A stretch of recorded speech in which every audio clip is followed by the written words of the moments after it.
আমরা আল্লাহ রাব্বুল ইজ্জা ওয়াল জালালের দরবারে শুকরিয়া জানাই। আমরা জানি যে এই জিলহজের প্রথম দশক মানে প্রথম 10টি দিন খুবই গুরুত্বপূর্ণ 10টি দিন। আল্লাহ তাআলার কাছে খুবই পছন্দনীয় এই 10 দিনের আমলগুলো, এমনকি জেহাদের চাইতেও বেশি হাদিসে এসেছে। এবং কালামুল্লাহ মাজিদে আল কোরআন আল কারিমে আল্লাহ তাআলা এই জিলহজের প্রথম 10 দিনের শপথ করেছেন। এই 10 দিনের ইবাদত আল্লাহ তাআলার কাছে এত বেশি পছন্দনীয় হওয়ার কারণ হচ্ছে এই 10 দিনে আল্লাহ তাআলা উম্মাহাতুল ইবাদাত অর্থাৎ যত মৌলিক ইবাদত আছে সবগুলো মৌলিক ইবাদতের একটা সমন্বয় করেছেন জিলহজ মাসের এই প্রথম 10 দিনে, যেটা বছরের অন্য কোনো সময় কিন্তু পাওয়া যায় না। কারণ এই 10 দিনের ভেতরে সালাত আছে, নফল সিয়াম আছে, সাদাকা আছে, কুরবানি আছে, হজের প্রসঙ্গটা আছে, যেটা বছরের অন্য কখনো এরকম উম্মাহাতুল ইবাদাত অর্থাৎ যত মৌলিক ইবাদত আছে সব মৌলিক ইবাদতের কম্বিনেশন সমন্বয় বছরের কোনো সময় কিন্তু আসলে হয় না, যেটা হয়ে থাকে জিলহজ মাসের প্রথম এই 10 দিনের ভেতর। এজন্য এই 10 দিনের ইবাদত আল্লাহ তাআলার কাছে অত্যন্ত বেশি প্রিয়। এজন্য আল্লাহ রাসূল সাল্লাল্লাহু আলাইহি ওয়াসাল্লাম এই 10 দিনে যাতে আমরা বেশি বেশি নফল ইবাদত করি আমাদেরকে উৎসাহিত করেছেন।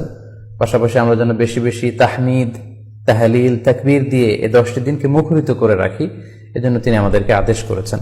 এজন্য এই 10টি দিনে আমরা যেন বেশি বেশি সুবহানাল্লাহ ওয়ালহামদুলিল্লাহ লা ইলাহা ইল্লাল্লাহ আল্লাহু আকবার এই আজকারগুলো যেন আমরা বেশি বেশি পড়ি।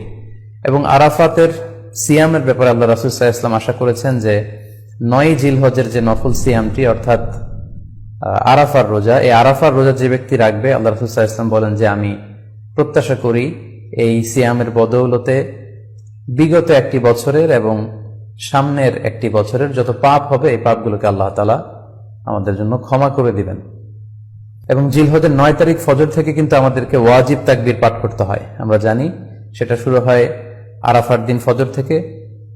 9 তারিখ ফজর থেকে শুরু করে 13 তারিখ আসর পর্যন্ত এই তাকবীরগুলো প্রত্যেক সালাতের পরে পড়া আমাদের জন্য আবশ্যক। আমরা যেন এই নফল আজকারগুলো, এই নফল তাকবীরগুলো যাতে আমরা বেশি বেশি করে দেই। এবং যারা কুরবানি করার জন্য ইচ্ছা পোষণ করেছেন তারা যেন এই 10 দিনের আগেই তাদের মাথার চুল এবং নখ কেটে পরিচ্ছন্ন হয়ে যান।